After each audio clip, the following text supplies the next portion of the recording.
PKK bi vegera pêşmergeyan ji bo navçeyên Kurdistanî pir aciz bûye. Ji bîr û sê gulanê ve pêşmerge û artêşa Iraqê li herêmên Kurdistanî dest bi damezrandina jûrên operasyona hevbeş kirin. Heya niha li herêmên Kerkûk û Mexmûrê jûrên operasyonê hatine aktivkirin. Pişra li Musul û Xaniqîn jî dest bi danîna jûrên hevbeş hat kirin. Avakirina jûrên operasyona hevpar ji bo Kurdan gaveke giring a siyasî ye. Ev devere hemî di sala 2017 de ji hêla hejda şeعبî û artêşa Iraqê ve hatibûn dagirkirin. Niha vegera pêşmerge wek destkefteke dîplomatîk tê de dîtin.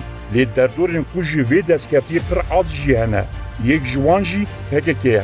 Lêbelê PKK nikarîbû li ser vê mijarê bir rengek vekirî nerazîbûna xwe diyar bike.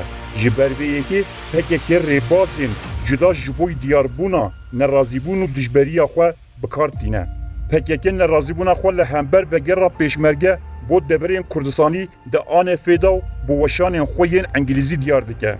Ji ber ku medya PKK ji helwesta gel ditirse, Loma jî li ser malperên Tirkî û Kurdî belav nekir. PKK bi vî rengî di warê dîplomasiyê de wan gotaran nîşanê kesên Ewropî û biyanî dide û dixwaze vê nivîsînê wekî helwesta giştiya gelê Kurd bi Ewropayên bide qebûlkirin. Herî dawî nivîsek li ser navê Bextiyar Çelê ku xwe wekî endamê Meclisa Gel a Mexmûrê de nasîn di weşana Engilîziya anê fêda hat weşandin. Gotar tenê bi Engilîzî hatiye weşandin. Di maqalê de bi zanebûn hinek agahiyên derew hatine parvekirin û li pêşmerge jî heqaret têkirin. Di maqalê de PKK vegerîna pêşmerge ji bo devera Mexmûr wekî pîlangeriyek ji bo rûxandina kampa Mexmûrê nîşan dide. Li gorî maqalê pêşmerge di 16 tîrma 2017 de di encama êrişên Daişê de ji Mexmûr derket û milîsên hecda şeعبî hatin şûnawan. Lêbelê pêşmerge bi çekên giran û hêzê bejayî di derêxistina Daişê de rolekê bi bandor lîst. Dûvra dema ku Kerkûk bi xiyaneta baskê Laxor cengî ve radestê artêşa Iraq û hecda şeعبî hatiye kirin, hêzên Iraqî li eniya Mexmûrê bi dijwarî êrişê hêzên pêşmerge kirin. Di 24 Cîriya pêşîna 2017 de hêzên pêşmerge ev êrişên hecda şeعبî şikandin û 20 şekdarên wan girtin û bi dehan wesayîtên wan jî jinav birin. Di wan hevçûnan de du pêşmerge jî şehîd bûn. Lêbelê pêşmerge ne ji ber hevçûnên leşkerî, lê ji ber sedemên siyasî ji herêma Mexmûrê derket û 4 kilometre dûrî Mexmûrê bicî bû.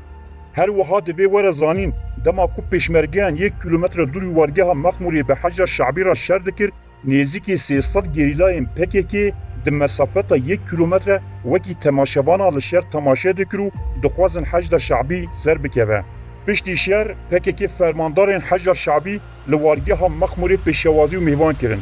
Heya Bextiyar Çelê ku bi Polatê te nasîn yê ku tê îtakirin ku ew meqale nivîsandiye beşdarî civînên bi fermandarên hecda şeعبî ra kiribû, hê pêşmerge nevegeriyayî PKK bi wan re peymana hevkariyê îmza kir. Di meqalê de bêjeyek wekî Daeş ji hêla PDK û Tirkiyê ve têne finansekirin tê bikaranîn.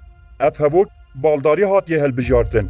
Bi vî rengî armanc ew e ku pêşmerge û PDK û hikûmeta Başûrê Kurdistanê wekî hevalên Daişê nîşan bidin.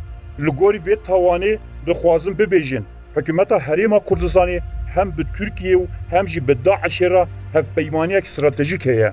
Lêbelê di dema 2 salan de heya 2015 pêşmerge di şer de 1300 şehîdan. Nivîskarê Anefê ji bo ku wan hemû rastiyan veşêre bi hezaran pêşmergeyên ku ji bo xaka niştiman canê xwedayî nabîne û heqaretê lê dike. Mijar ne nivîskar bixwe ye, lê mijar ew e ku ev tawanên qirêj encama siyaseta PKK ye. PKK ji niha û pê ve ihtimaleke mezin dê bi pênûseyên veşartî ve xelqeya propagandaya reşkirinê bimeşîne. PKK wê bibêje gel pêşmerge naxwaze. Di navbera Daeş û pêşmerge de hevkariyek heye. Pêşmerge bi mirovan re xerab tevdigeriya. Hatina pêşmerge bo meydanê komployek navnetewî ye. Ev piştgiriya hêzên navnetewî ye ji bo tasfiyekirina PKK. Dê propagandayekê bi vî rengî were kirin. Ji ber ku armanca siyaseta PKK ya ku Abdullah Öcalan di sala 2012 de behsa wê dikir cihbûna wê xeta dirêj a ji Şingalê heya Xaniqînê bi awayekî ku pêşmergeyan ji vir derxînin û li vir bi cih bibin. PKK li vir wekî şîrêkê plangeriya Hilala Şîaya Îranê erktar dibe. di berdêla ku pêşmerge dev ji herêmê berda ev li şingalê bi cih bûn û êzdî kirin parçeyek ji hecda şeعبî. نشكر من حشد الشعبي، نشكر من جيش العراقي، نشكر من قوات أمن الداخلية يعني. Ew grûpên çekdar li wargeha Mexmûr bi cih kirin û bi nesaziya daketina ser xeta Kerkûkê ava kirin. Wekî din di xeta germiyan û xaneqînê de hêzek bi navê xwe parastina cewherî ava kirin û pêş de ev hêze ji wekî hêza hecda şeعبî were nasîn û erkdar kirin. Di wan deverên Kurdistanî de PKK û hecda şeعبî bi yek fermanê bizavê dikin. An ku her du hêz bi hemî awayê hevpar û şîrîkin. Bi gotinekê din projeya kembera navîn a PKK ne bi armanca wê yekê ye ku axê ji Iraqê bisînin. Belku ji bo wê yekê ye yê ku axê ji pêşmerge û herêma Kurdistanê veqetînin û PKK li şîna pêşmerge li ser hesaba Iraqê li deverên Kurdistanê bi cih bibe. Ji bo vê sedemê yê ku ji vegera pêşmerge ji bo deverê herî nerehetin hecda şeعبî û PKK ye. Bêguman hevkarê din êv vî baskî Grupa Lahor Cengî ye. Ev her sê şîrîkên neyasayî riska provokasyonê li vê herêmê dirist dike. Ji ber ku hebûna PKK li van deveran bi xêra hecda şeعبî ye. Gava ku pêşmerge bi fermî derbasî deverê bûn, ev peywendî û şîrîkatiyê hecda şeعبî û PKK dê bikeve bin metrsiyê. Girêng ye ku pir bi hişyarî ev proje were cîbicî kirin. Piştî vê tarîxê hêzên siyasiyên yenekê li heman deveran dest bi xebatê kirin û PKK ragihand ku ev li wan deveran ofîsên siyasî venakin heya ku pêşmerge venegere.